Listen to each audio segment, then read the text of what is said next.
जय भीम, नमो बुद्धाय, जय भारत। साथियों, आप सब जानते हैं कि हमारा देश भारत बुद्ध के नाम से जाना जाता है। बुद्ध का धम्म जो समता, स्वतंत्रता, बंधुता और न्याय पर आधारित, प्रज्ञा पर आधारित, शील पर आधारित, करुणा पर आधारित, और ये विचारधारा भारत से पूरे दुनिया में गई। पूरे दुनिया ने बुद्ध के धम्म को अपने आचरण में उतारा। इतिहास गवाह है, एक समय सम्राट अशोक के टाइम पर पूरा भारत बौद्धमय था।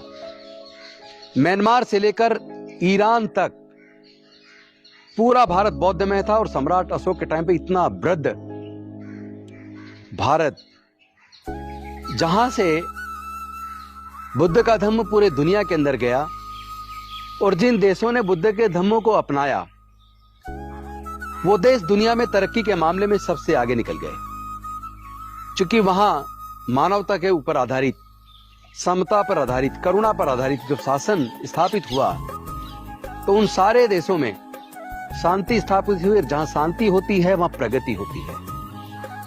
लेकिन अनफॉर्चुनेटली सम्राट अशोक के वंशज राजा बृहद्रथ के सेनापति पुष्यमित्र ने राजा बृहद्रथ की छलकपट से धोखे से हत्या की, और हत्या करने के बाद पूरे देश से 84,000 बौद्ध मठ को तुड़वाया, बौद्ध भिक्षुओं की हत्या करवाई, बौद्ध साहित्य को जलाया, और विषमता पर आधारित, जाति और वर्ण पर आधारित व्यवस्था को भारत में पुनः स्थापित किया।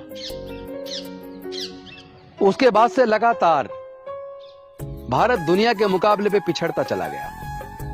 भारत इतना ज्यादा बट गया जाति और धर्म के नाम पर कि अनेकों बार विदेशी आक्रमणकारियों ने भारत पे हमला किया, और भारत एक बार नहीं अनेकों बार गुलाम रहा।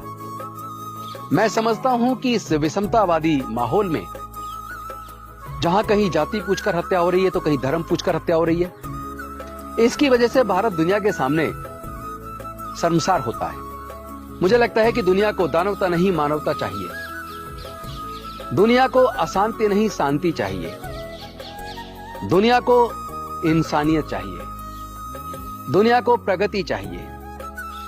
जिन देशों में कट्टरपन बढ़ा है, उन देशों के अंदर अशांति बढ़ी है, वो देश तबाह में बर्बाद हो गए हैं। ऐसे पड़ोसी देशों से हमें सबक लेना चाहिए, और भारत को वापस अपने बुजुर्गों की सांस्कृतिक विरासत बुद्ध के धम्म को पुनः स्थापित करना चाहिए, जिसमें समता, स्वतंत्रता, बंधुता और न्याय की परिकल्पना के साथ साथ प्रज्ञा पर आधारित, करुणा पर आधारित, शील पर आधारित समाज का निर्माण करना चाहिए, जहां इंसान इंसान में कोई भेद ना हो, जहां जाति और धर्म के नाम पर कोई उन्माद ना हो।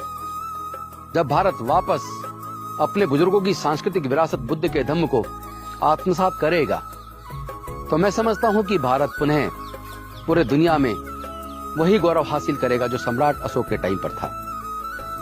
आइए 5 अक्टूबर को डॉक्टर अंबेडकर भवन, रानी झांसी रोड, करोल बाग, वहां 10,000 से ज्यादा लोग सुबह 10 बजे 5 अक्टूबर 2022 को अपने बुजुर्गों की सांस्कृतिक विरासत को बुद्ध के धम्म में आकर दीक्षित होंगे, और अपने बुजुर्गों की सांस्कृतिक विरासत को सींचने और संवारने का हम लोग काम करेंगे। मैं आपसे आह्वान करता हूं, 5 अक्टूबर 2022 को सुबह 10 बजे आप सब लोग जो मानवता में भरोसा करते हैं, जो भारत को एक गौरवशाली राष्ट्र के रूप में निर्मित करना चाहते हैं, जो देश से नफरत का वातावरण खत्म करना चाहते हैं, जो देश से जाति और धर्म के नाम पर फैले उन्माद को खत्म करना चाहते हैं, जो भारत में मानवता का शासन लाना चाहते हैं, मैं उन सब से आह्वान करता हूं कि आप आइए, हम सब लोग मिलकर अपने बुजुर्गों की सांस्कृतिक विरासत में दीक्षित होने का काम करेंगे।